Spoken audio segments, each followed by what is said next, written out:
Welcome back, everyone. So today we're going to talk about the Twitter X payment, but we're going to do it from a mathematical standpoint because I want to kind of dive into the numbers here to show you why this is going to make a big difference. If you're looking at this list here, you see that this has the pretty much the total number of like Dogecoin supply along with how many wallets hold what. And this is relatively important because I want to kind of compare this to what happens when you have an increase in not only the amount of wallets you have, but also the amount that's being held in those wallets. Because you'll see that the vast majority of retailers have somewhere between like zero point 0.1 and 1,000 Dogecoin. Most of the whales are going to be something like your exchanges, Robinhood, your Binances. You can kind of click on these and see, get an idea of like, suspected holders and stuff like that. And there's obviously some retail whales in here as well, but obviously most of this is held by exchanges. And we did the math on a previous video. The truth of the matter is around 80% of the Dogecoin, if it's not lost in wallets, it's accounted for in the larger accounts that we see here, aka the whales. So we have around 20% of the coins to play with. Now, in addition to that, obviously there's swapping. They swap between wallets. Some people do take profit. Again, we had like 80 million coins sell off a few weeks ago. So sometimes they do take profit. But overall, I doubt any of them are going to give up their position permanently in these coins, especially the exchanges, because they make money off of transactions. But what we have to kind of keep in mind here, if we're looking at this from a financial perspective, we're growing right now at over 100,000 wallets added per month. As the bull run intensifies, I expect that to increase. So what we're looking at is a larger pool of people that are going to be holding Dogecoin wallets. So right now we have roughly around 6.5 million holders. We've added around 2.5 million in a bear market, which is we've got roughly around 1 million in the last 3 months. So I guess you can say maybe 1.5 in a bear market, but the currency, the number of holders is growing. So what I wanted to do was point out that once we have this Twitter adoption here, because you see right here, you'll have most holders between 0.1 and 1,000. This is where 99% of the Dogecoin holders are going to fall. You have some that are above 10, 100,000 and stuff like that. And if you want to add 10,000, especially as the price of Dogecoin increases, it'll be a lot less likely people will be holding 10,000 or 100,000, just because it's a lot easier to get them a much when Dogecoin is 6 cents versus 50 cents or $1, right? If it's $1, you're going to have to buy $100,000 of Dogecoin to get 100,000 coins, right? So that's unlikely from retail. So the people that got in early are going to have these higher positions. So as this adoption is happening, the amount of coins that people are actually going to be holding in their wallets is going to decrease because of the amount of people that I'm going to be able to afford those positions. But if you're looking at it from a transactional value, the people that are going to be using it on X, like tipping, because there's a feature coming out, I believe, CB Doge even posted, where they're going to be able to like tip creators or tip articles and stuff that you like. This is where the magic happens, right? So what we have now is a lot of the community, are investing in Doge because at some point they want to convert it back to fiat. They want to sell the Doge and go back into dollars.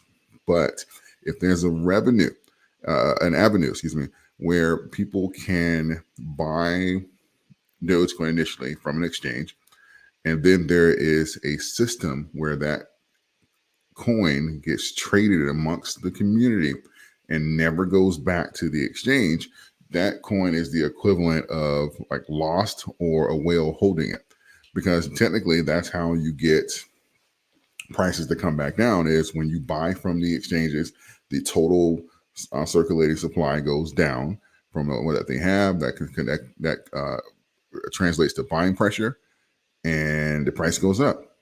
But when you sell it back, you take profits, the circulating supply goes up.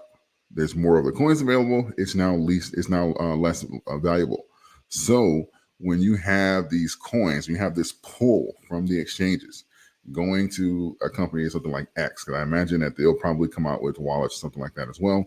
but you have this pool of 6 million uh, Dogecoin holders. And let's just say that Dogecoin, just because of X, let's just say it doubles, right? You don't have to use some of the bigger numbers. It's possibly going to be even bigger over time.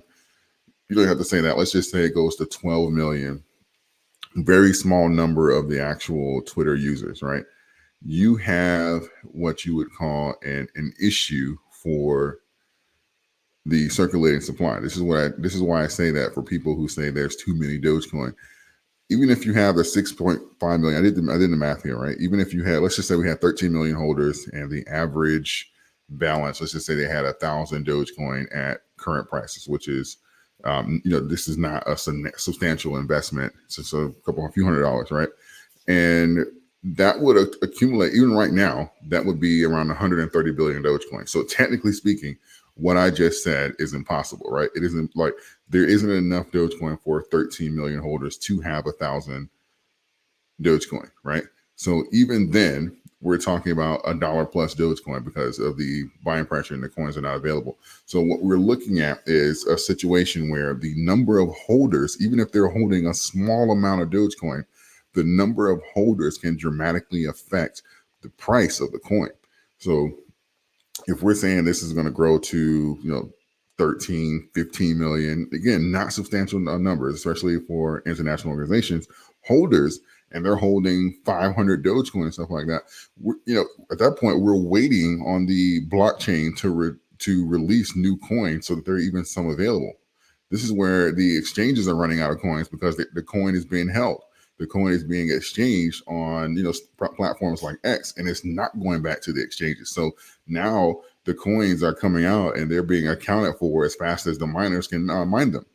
So that's where the power of the X payments actually comes in, and that's what mathematically will certainly propel Doge to some of those higher numbers, those all-time highs, because you can't sustain yourself at those current prices, at those levels. So this is one of the bigger things that I think is important if you are considering what the effect of what X payments is going to be for Doge. So I think that's something that people often overlook. Is it's not necessarily about hype or hopium.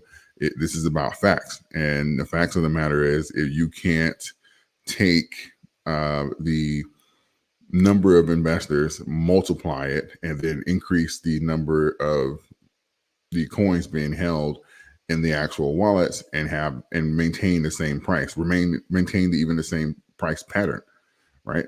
So look at some of these wallets here, like the number 2 wallet address here is Binance is accounted for. This one isn't. You'll see, what is this here? Cryptsy. This is some of that one. These are, the Dogecoin addresses. Kraken, Bybit,